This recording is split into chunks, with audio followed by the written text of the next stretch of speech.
is the Misfits.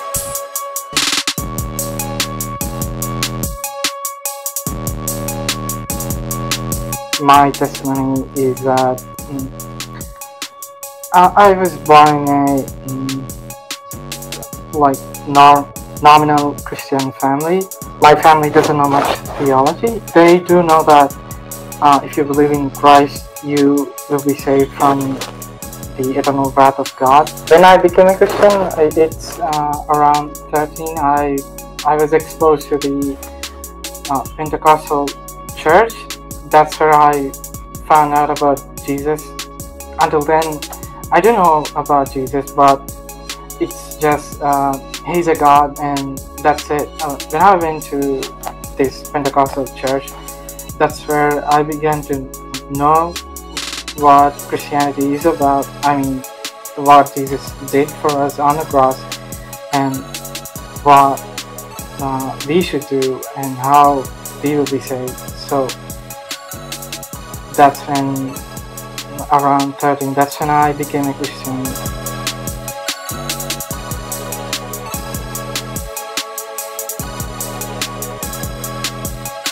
Hey everyone, welcome back to Ministry Misfits.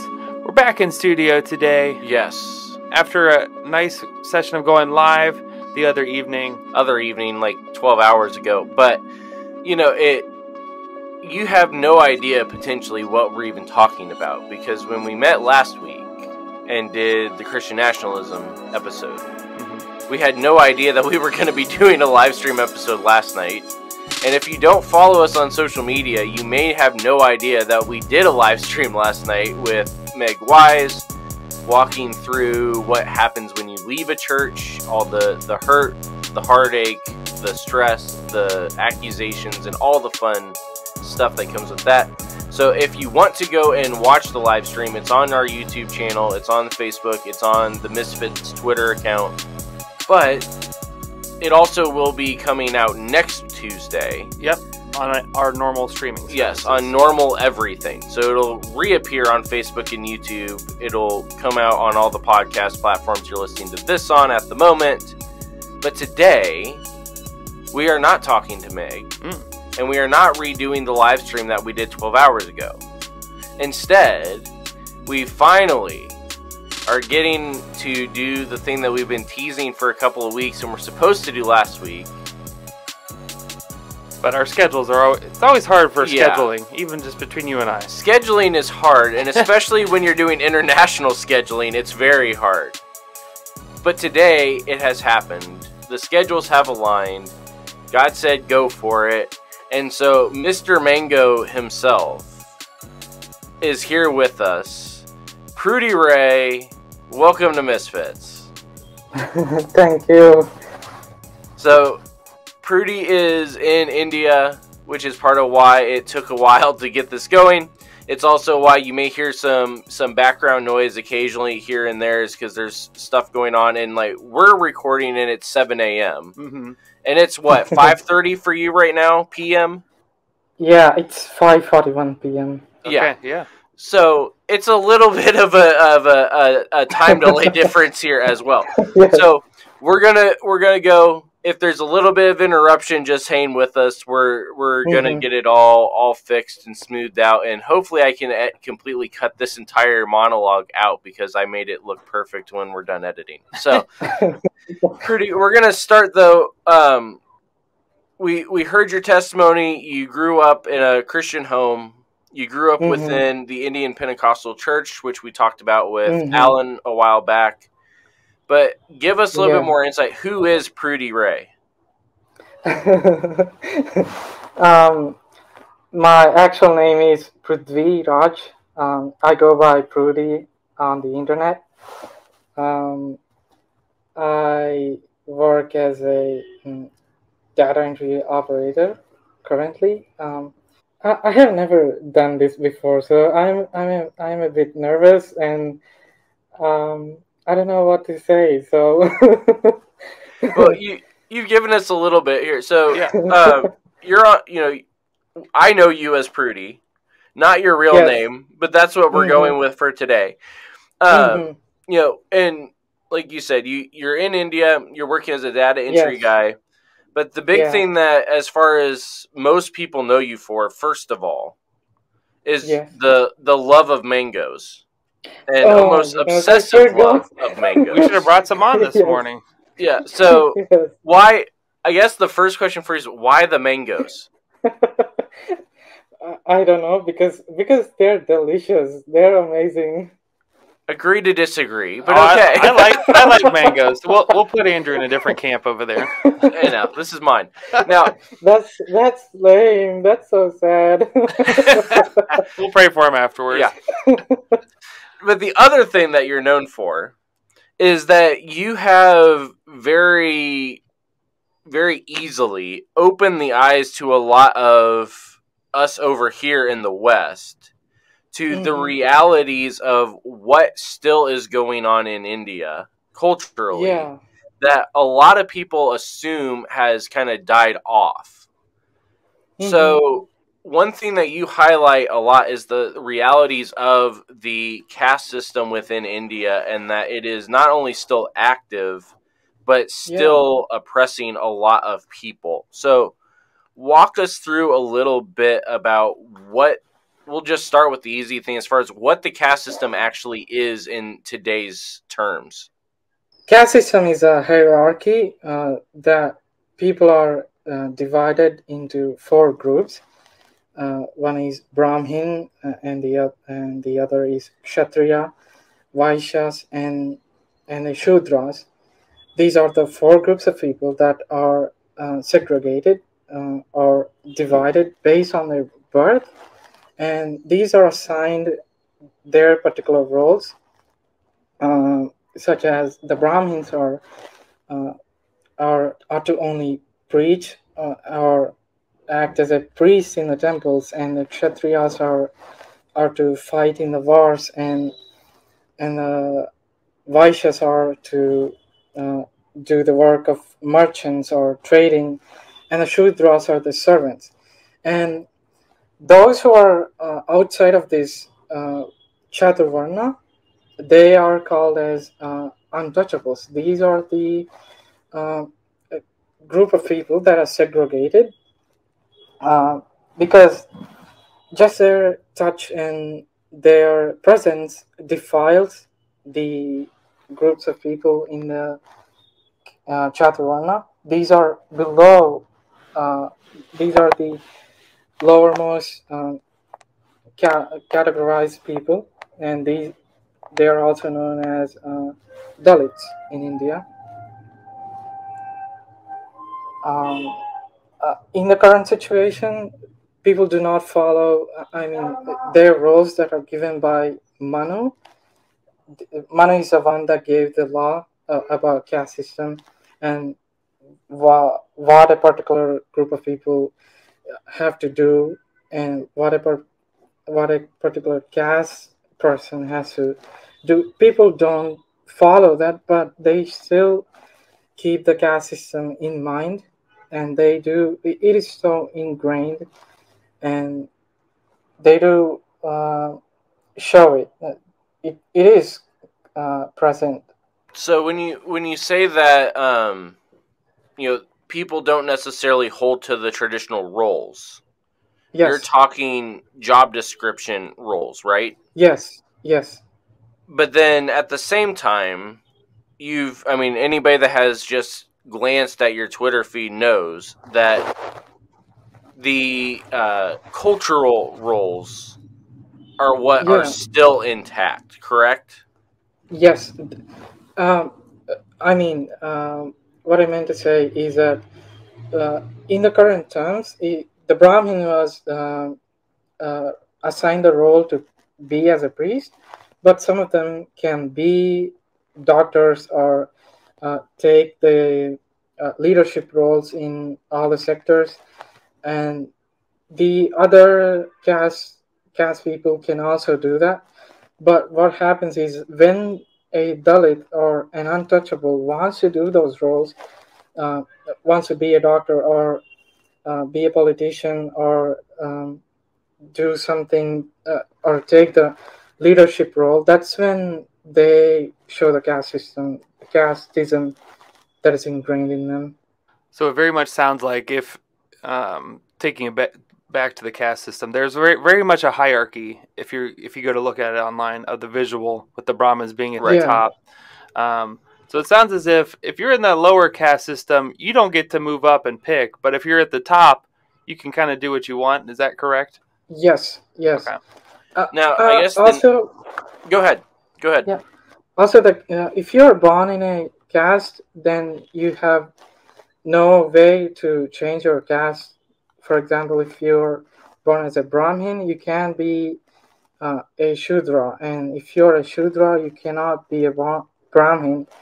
And if you're an untouchable, then you can be either of these. You can't change your caste right away, or it's never possible.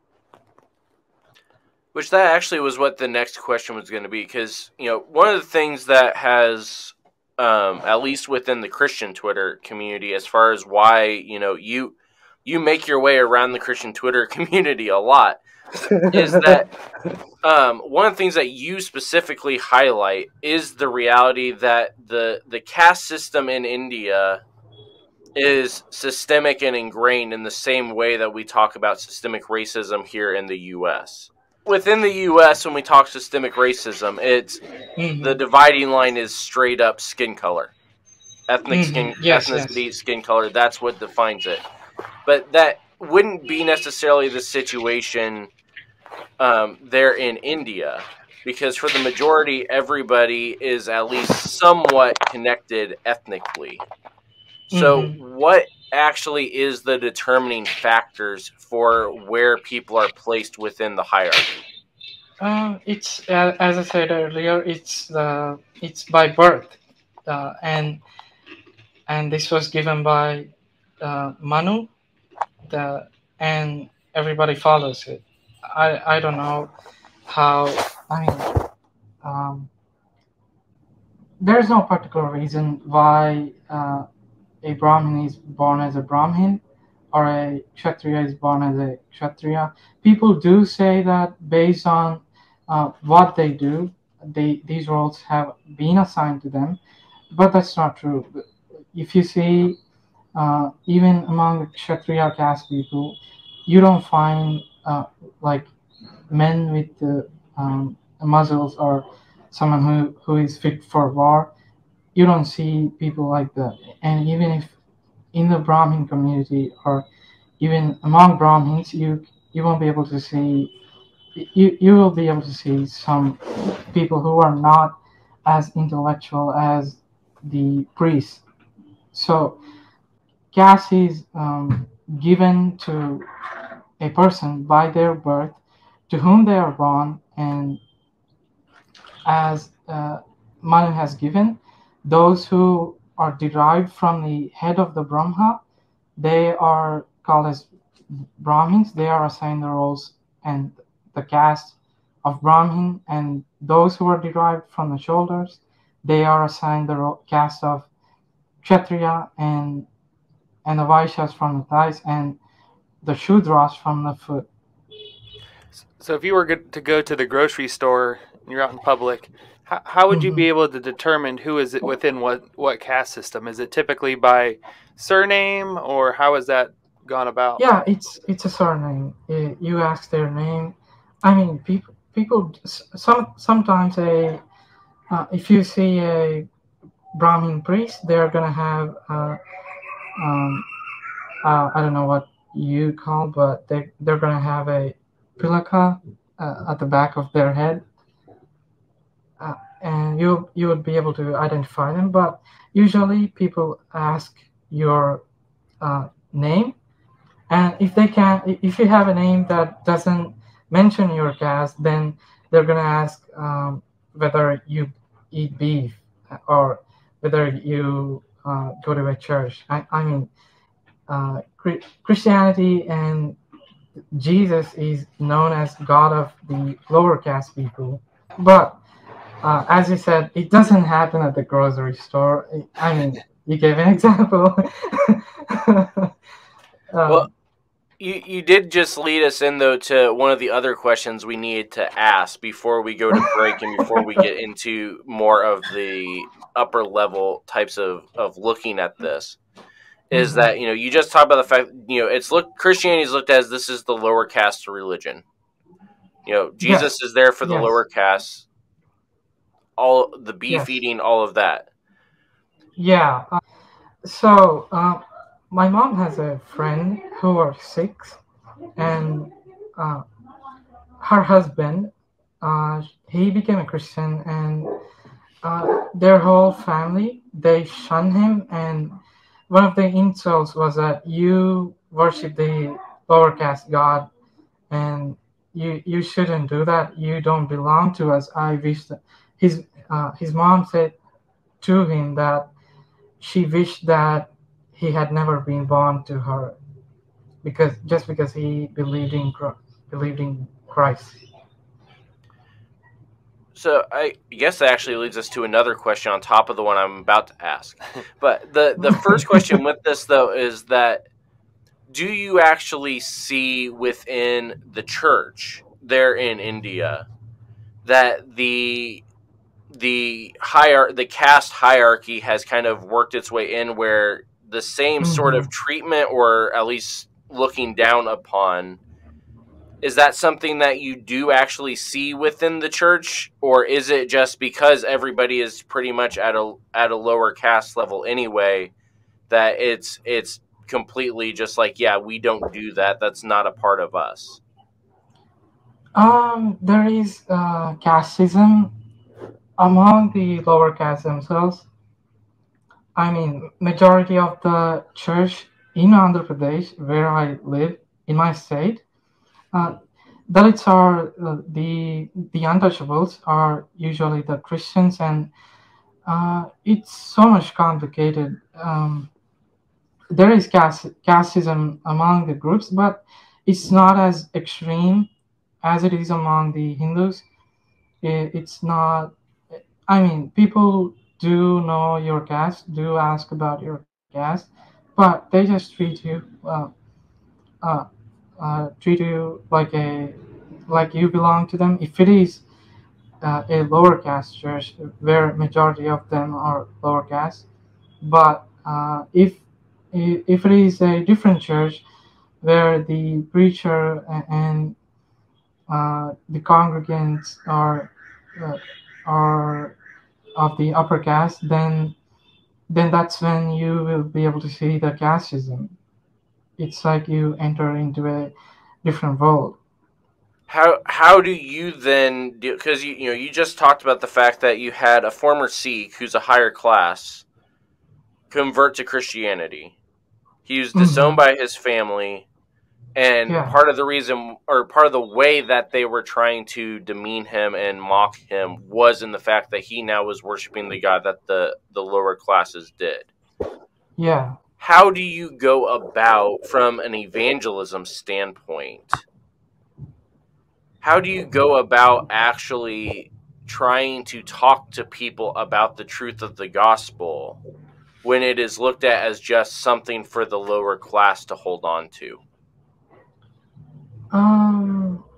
There are, I mean, it's usually looked as Jesus is usually looked as a god of the lower caste, but there are Christians who are being converted, and they are being taught the gospel. I guess the question is, what actually is the, because as bad as it sounds, what would the pitch actually be here? Because we when we talk about the gospel and we talk about evangelism, we're offering people a chance to return back to the reconcile with their Creator. That is the message of the gospel. Is yes, your life may not be as good, quote unquote, good as you think it was, because there's hardship, there's sacrifice, but it's all worth it because of Jesus. But then if the caste system is saying that Jesus is just the God of the lower caste, and so you are already above that, what even would be the pull, I guess, for somebody to even want to listen, let alone actually believe? There are upper caste Christians, and they have converted because Jesus saved them from the eternal wrath of God. We do have upper caste Christians, and usually from the upper caste, the God of Jesus is usually referred to as the God of lower caste, because majority of the lower caste believe in him. But there are upper caste Christians. There are uh, those who believe in Jesus just for the reason that he saves you from the eternal wrath of God, and he changes you and gives you new life and eternal life. There are Christians who believe in Jesus even though they are from the upper caste, just by that message. Awesome. So we're going to take a quick break, and then when we come back, we're going to start diving in a little bit more to the realities of Hinduism within India, and especially in the nationalism side of Hinduism. So we're going to take a quick break, and then when we come back, we're going to keep walking through a lot of the things that we get to hear from you all the time, those of us that follow you online. But we're going to be able to actually dive into why these things exist and what Prudy specifically is doing as a result. We'll be right back.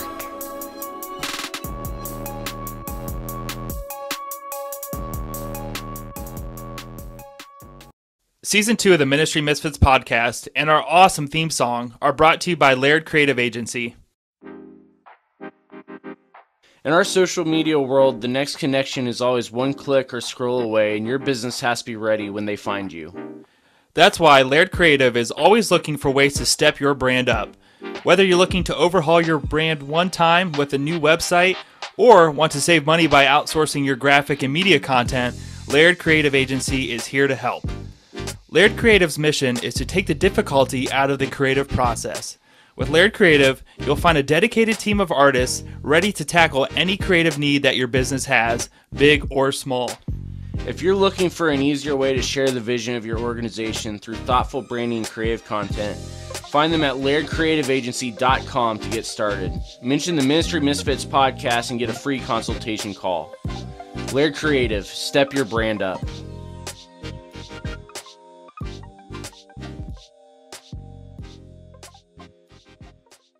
Today's a great day to start your own podcast.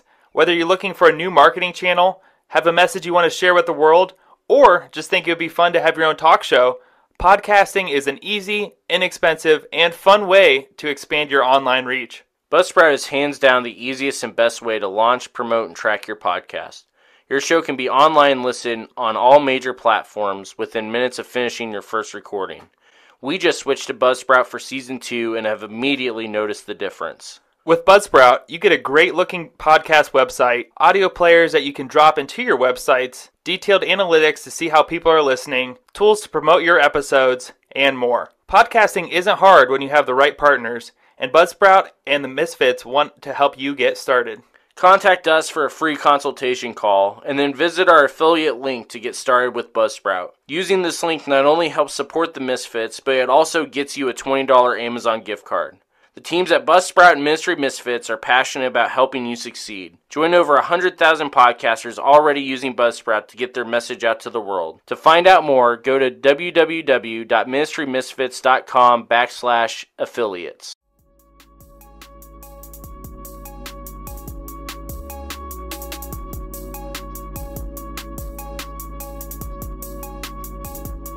We're back. All right, welcome back.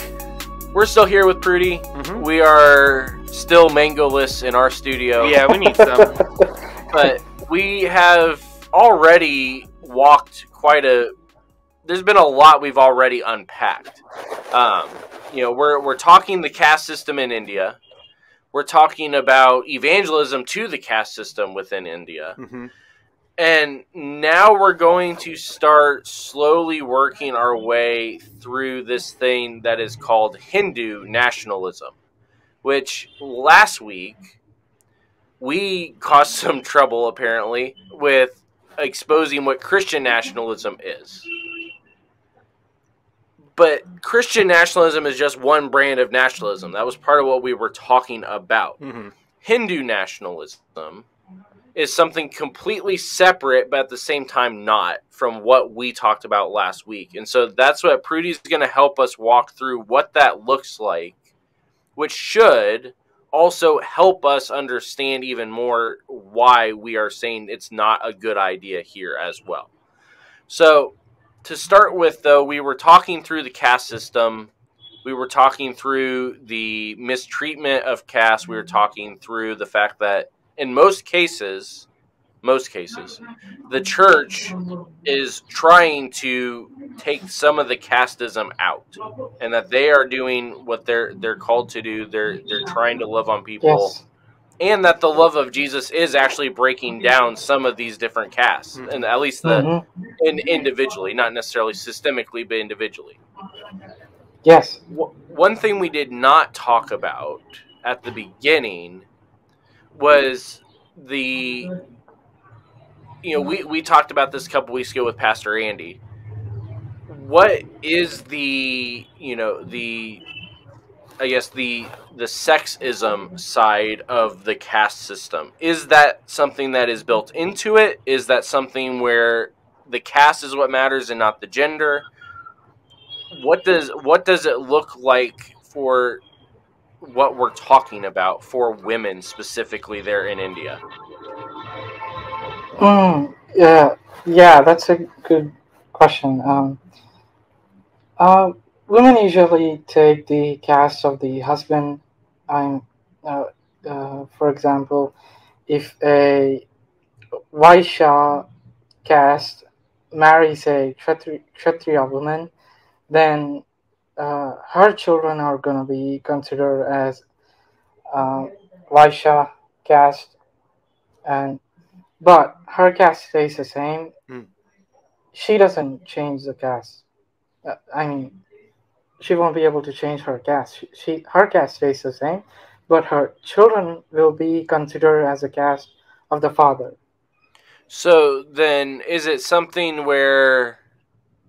I guess the question would be then: is it something where today, at least within India, that potentially one of the things that is a deciding factor as far as who you're looking for in a spouse would be to move up? Or is that something that is not necessarily even considered, as far as like you're wanting your children to have a better life, so you're looking to move up? Or is it something of a matter of, it just is what it is? It depends on different individuals. Some want to like completely ignore the caste system, and they do intermarry, and they don't care about caste much, and some are just comfortable marrying within their own caste. But predominantly, if you were predominantly most marriages that happen in India, they are arranged marriages, and they don't, men or women, they don't go out looking for their life partner. Um, Even in churches, arranged marriages are predominant. The parents will go look for the spouse, and some prefer their own caste and some don't.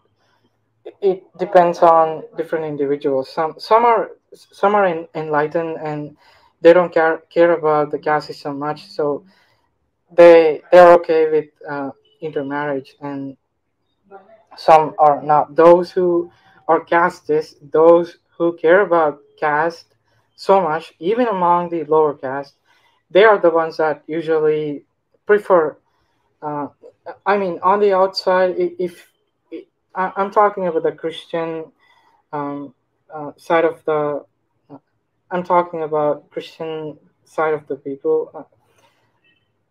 When there's a marriage proposal from a person of a different caste, if they are castes, the usual response would be like, "Oh, God didn't speak to us regarding this, so we're not considering this marriage."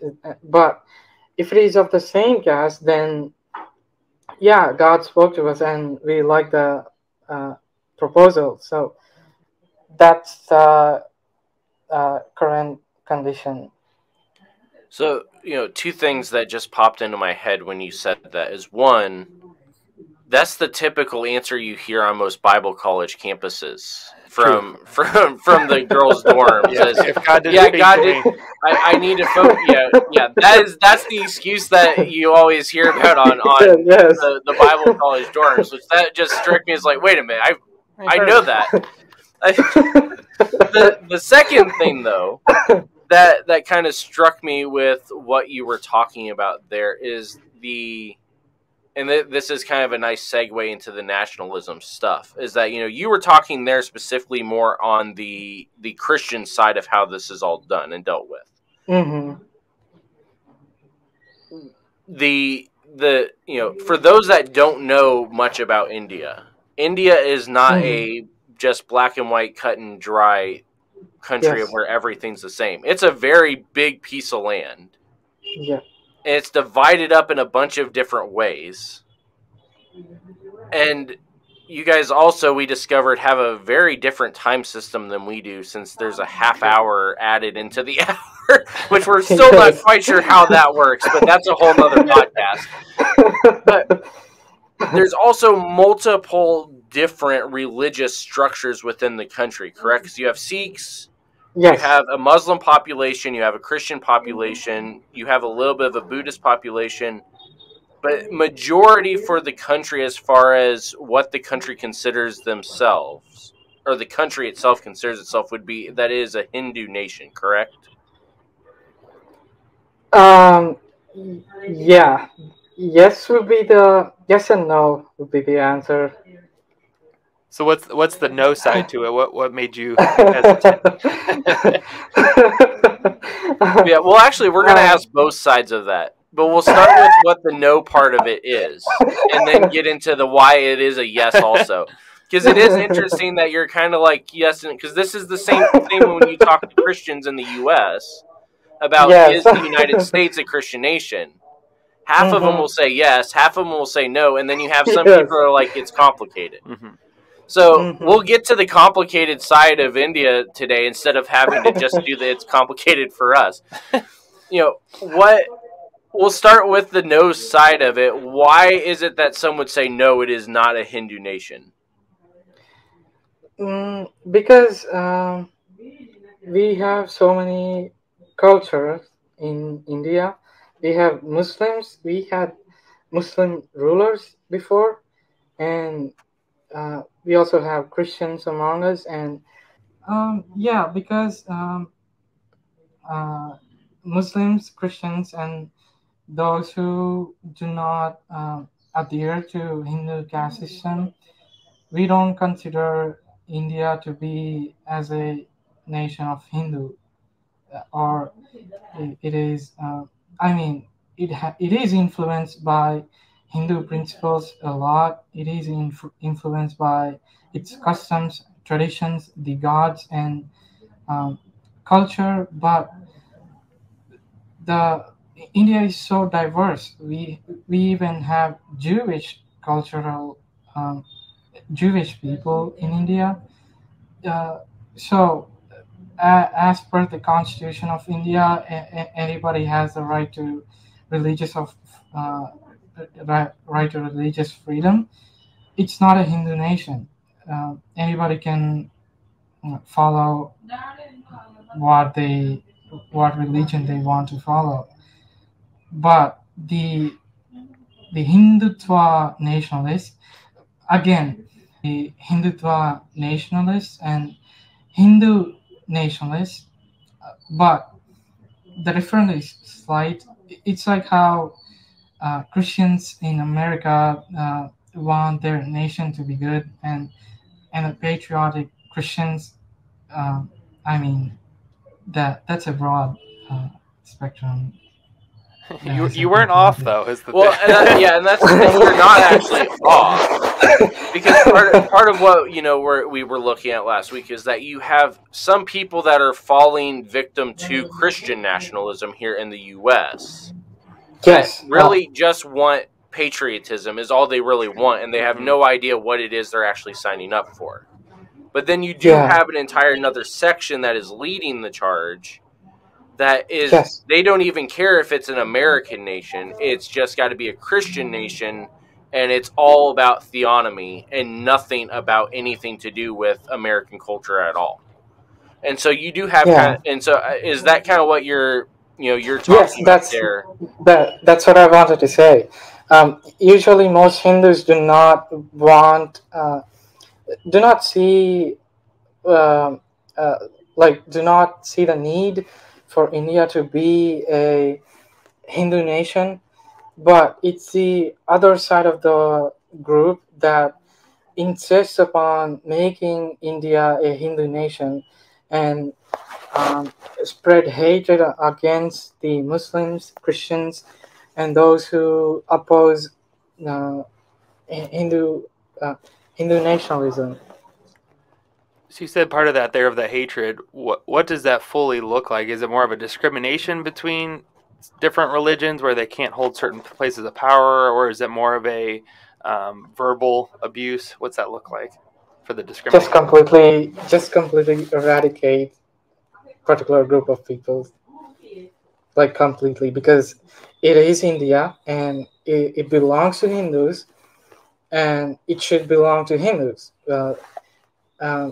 There can be hatred among the minorities. There can be torture. It is allowed, according to the Hindutva nationalists, but the Hindu nationalists they don't see the need for all this. They do want Hinduism to be there, but they're not extremists like the Christian nationalists. So, when you're talking about this idea of you have not just discrimination, you have basically extermination type of mindset coming from within the Hindu nationalists. Yes. And then you also have already highlighted the fact that you're also dealing with discriminations from those that are just castists in general. Yes. Are they somewhat connected in terms of the same sort of mindset as far as for the Hindu nationalists, as far as why it needs to be Hindu is due to the system that they have in place within casteism, or is it something where they just unfortunately coincide? Hindu nationalists usually bring Hindutva nationalists. I mean, they usually bring in religion into this. Okay, so these are the group of people that want to establish the Sanatana Dharma in India, and the Sanatana Dharma is the establishment of the law of Manu. Okay, can you hear the Muslims praying? Yeah, that's okay. Yes. It's all cool. Okay. So, the Hindutva nationalists want to establish the Sanatana Dharma, or also known as the eternal law, and this law includes the caste system, and the caste system and the other laws were given by the fundamentalists or Brahmin fundamentalists known as Manu. Based on this, the Hindutva nationalists want to establish the eternal Dharma in India, and that includes eradicating minority groups such as Muslims, Christians, and other groups. group of people. This is part of where, part of why we wanted to do this specifically was because of the fact that this does highlight why nationalism in general as an ideal is something that should be rejected by Christians. Because even within Christian nationalism, the idea is, well, you are in sin, and so either you repent or you're gone. Yeah. Within Hindu nationalism, it's very much the same structure of, if you do this, you are not following God's ways, and so you must be eradicated. Yeah. The Christians claim it to be quote-unquote peaceful, even though we have a lot of examples of it not being. Yeah. Within Hinduism, they don't necessarily even claim it to be peaceful. They're just calling for cleansing. Yes. But it's the same ideology within both. Yes. Because it's about the external view of godliness rather than an actual encompassing of what it means to be like God. And with Christians, it would be to be like Christ. Within Hinduism, they wouldn't claim that, obviously, but it would be the same idea. You said the Brahmin class that's leading this movement is just wanting to return to a more pure form of Hinduism, right? I mean, that's basically what they're calling for, isn't it? Yeah, some particular Hindutva group of people, they are the ones that do this. Mostly, like 80 to 90% of the Hindus, they don't see any need for this. They are usually kind to others. They are kind to Muslims, Christians, but these voices that who lead these movements, they instigate people. They play upon the feelings of people, saying that we should take back our country back to how it was. Like, we have forgotten the old ways, and we should bring them back. And make India great again. Yes, make India great again by making it a Hindu nation. Yeah. And I was gonna say, and I think both of those areas too, we see that the people wanting to put that back to the good old days are in places of power already. Right. Yes. Whereas even within the caste system, they might say, well, there is no caste system. It doesn't exist because it doesn't fully affect them as much. Yeah. Or even here in America, you don't have a lot of the systemic racism or other things that are put in place to put you down, or from your generations of parents and grandparents, that the rules did not affect you in your upbringing as much. So there's not as much for you to lose by putting it back to how it was. I guess that is actually a question we haven't actually asked, though, is this movement one that is kind of caste neutral in terms of who's following it and who's promoting it? Is this something that is actually promoted mainly by the upper class or upper caste system? It's the upper caste who do this mainly. They have also changed the narrative of the caste system by saying that it's good for the people, and it's not meant for dehumanizing a particular group of people. It's actually good, because if you divide people according to their professions or their caste, then India will develop more. They change the whole narrative by saying that caste system is good and it doesn't affect people. But you know what they're gonna say? Some of them have been saying that there are people who use caste system in a negative way. Those are the ones who should be condemned. But caste system is actually good. That's the kind of narrative that they continue spreading. And did part of that come from, in the 50s, the affirmative action, where we're going to say, okay, there's certain places or numbers that we want to hit, and so now we're saying it's a good thing to kind of hide some of the history? Where did that come from?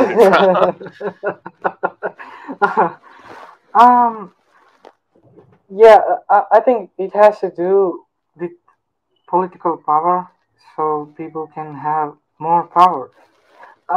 In the it is believed that in 1818 that the untouchables were not considered as Hindus. They were animists.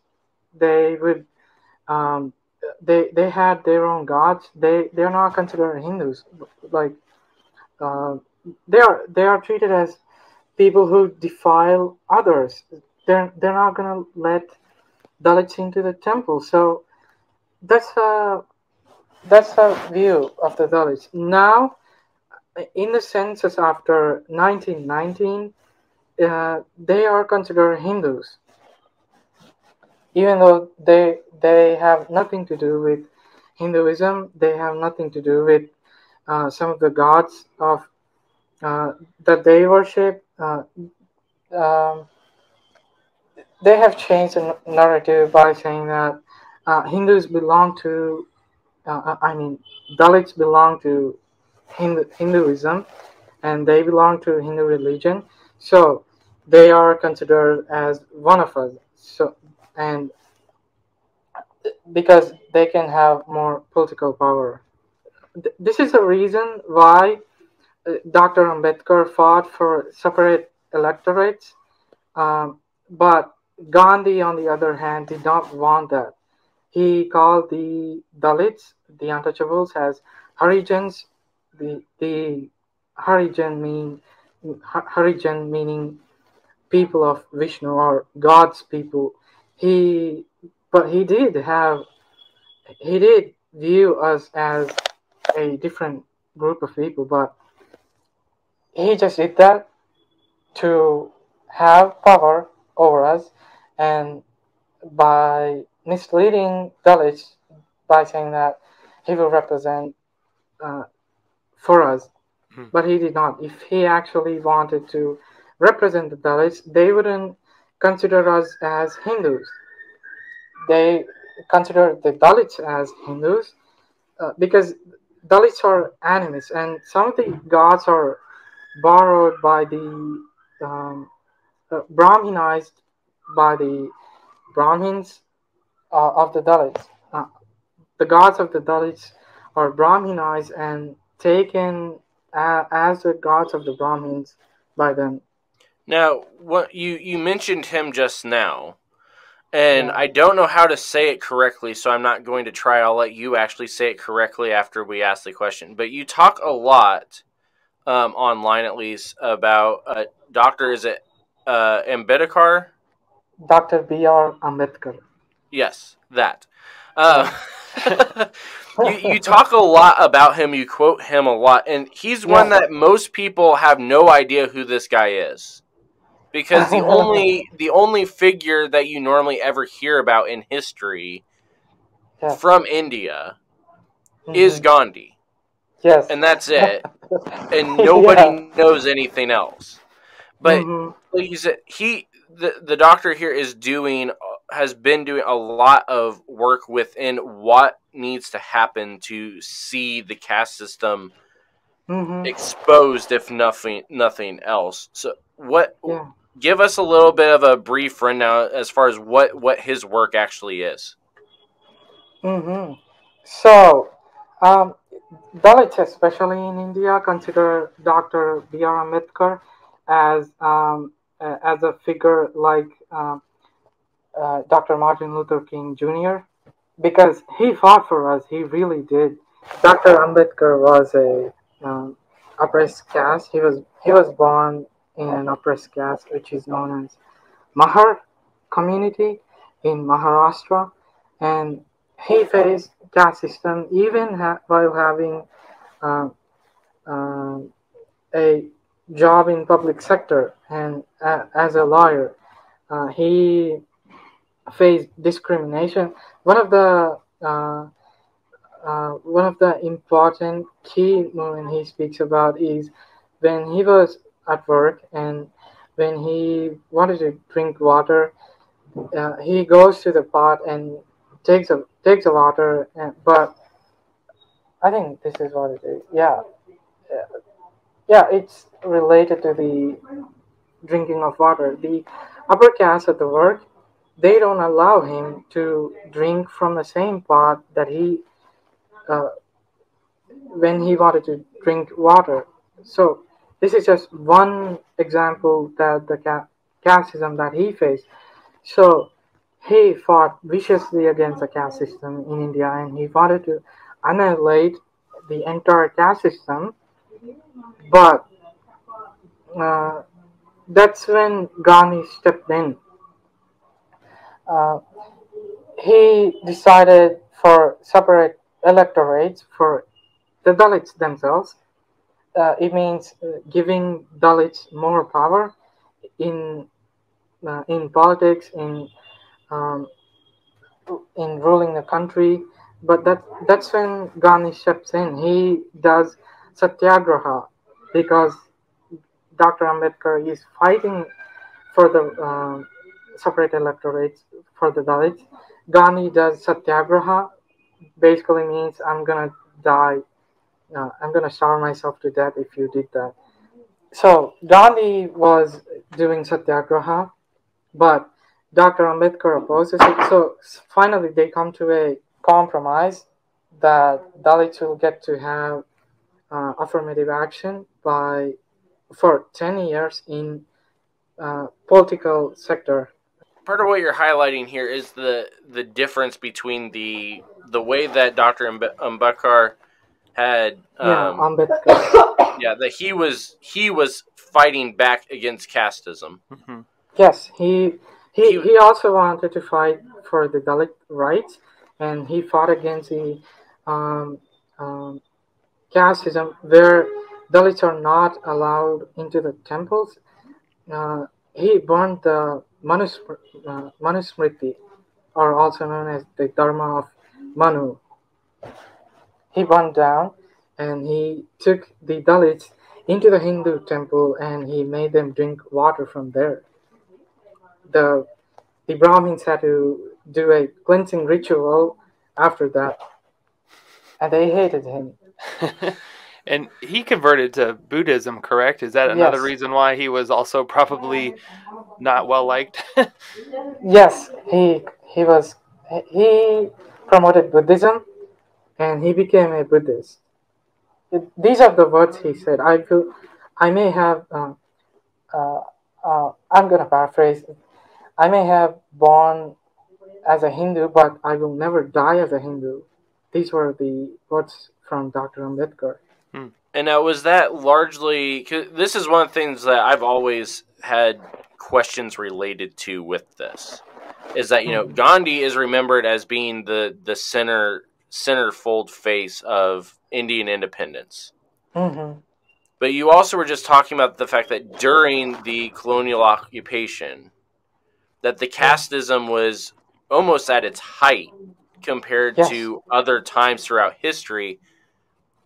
Was that something where that was done intentionally to try to keep, heritage alive under occupation, or was that something that was kind of pushed harder on them by the British occupiers? Was it something that was done as a way to try to maintain heritage, or was it done as a way to try to continue the oppression? I mean, there's both sides to it.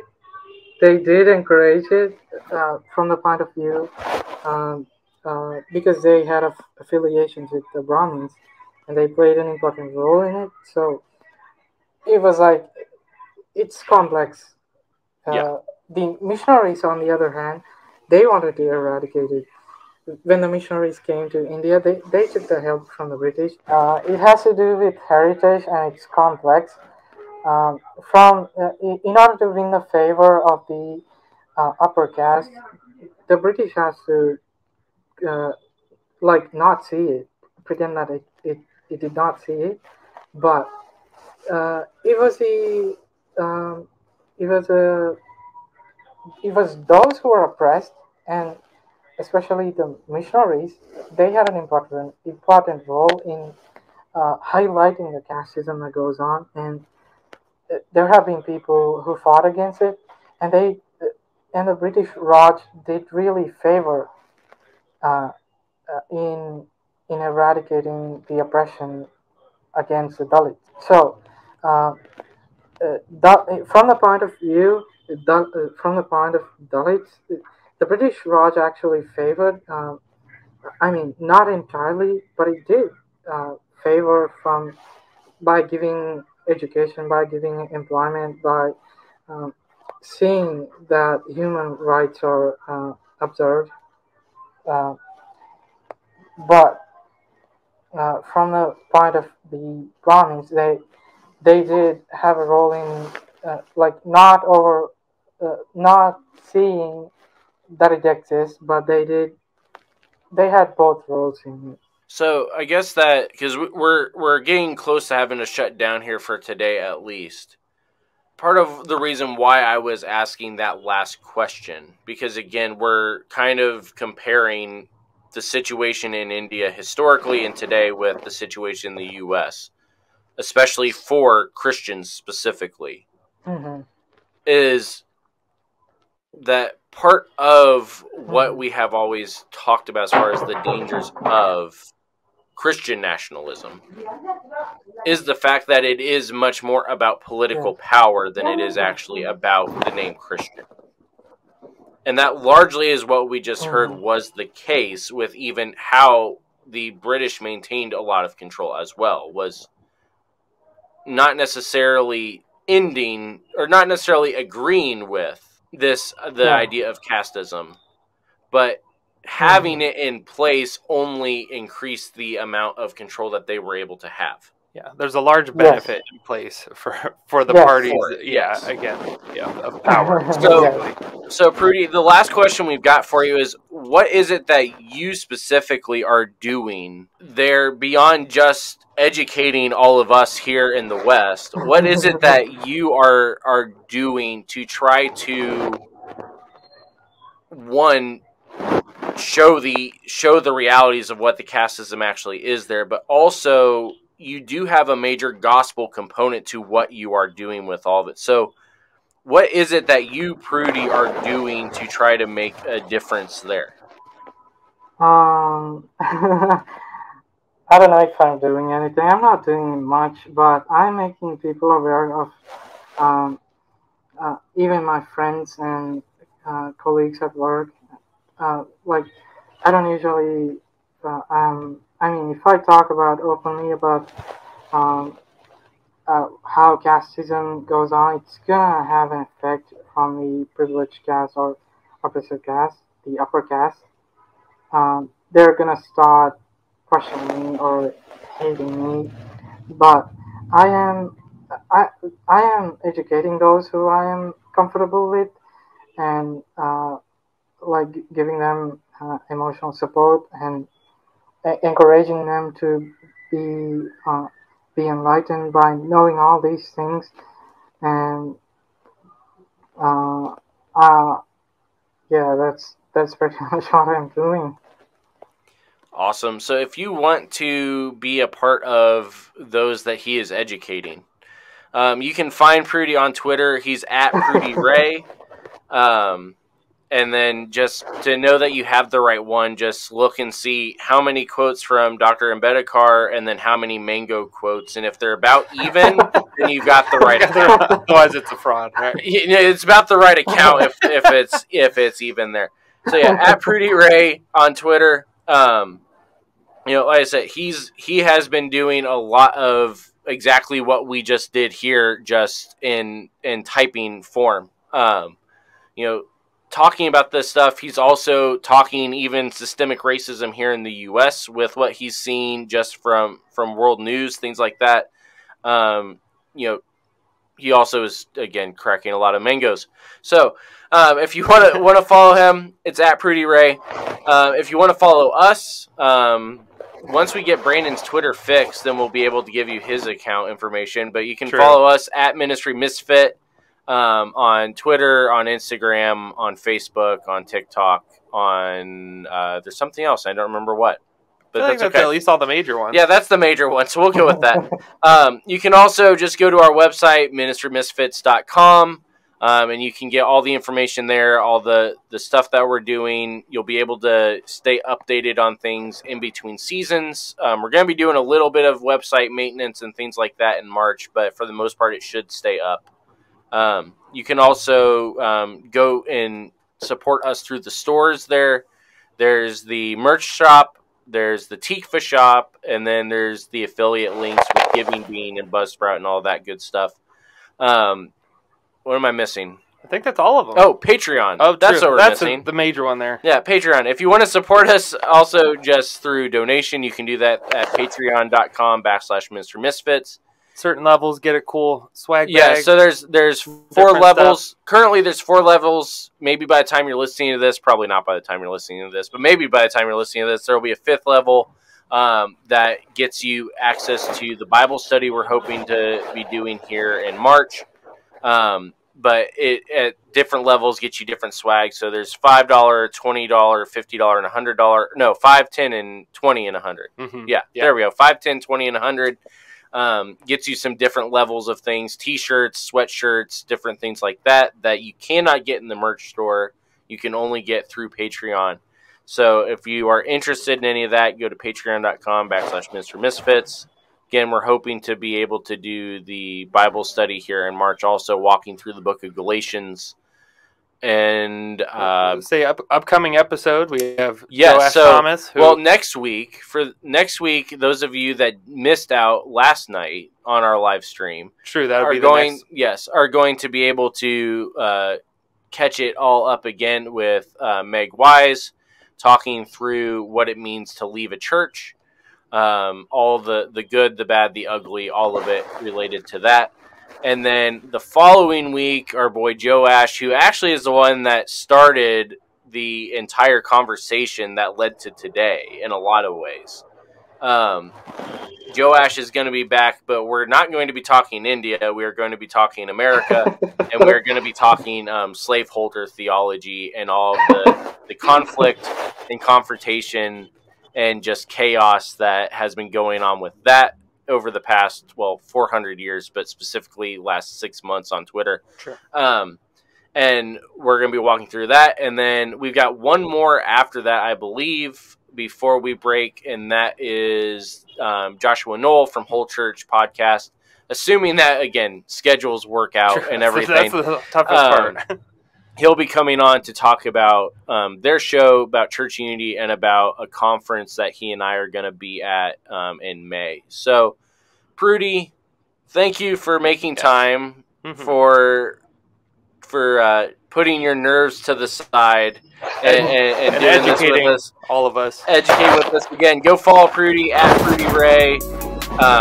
Get his address, send him some mangoes. We will see everybody next week.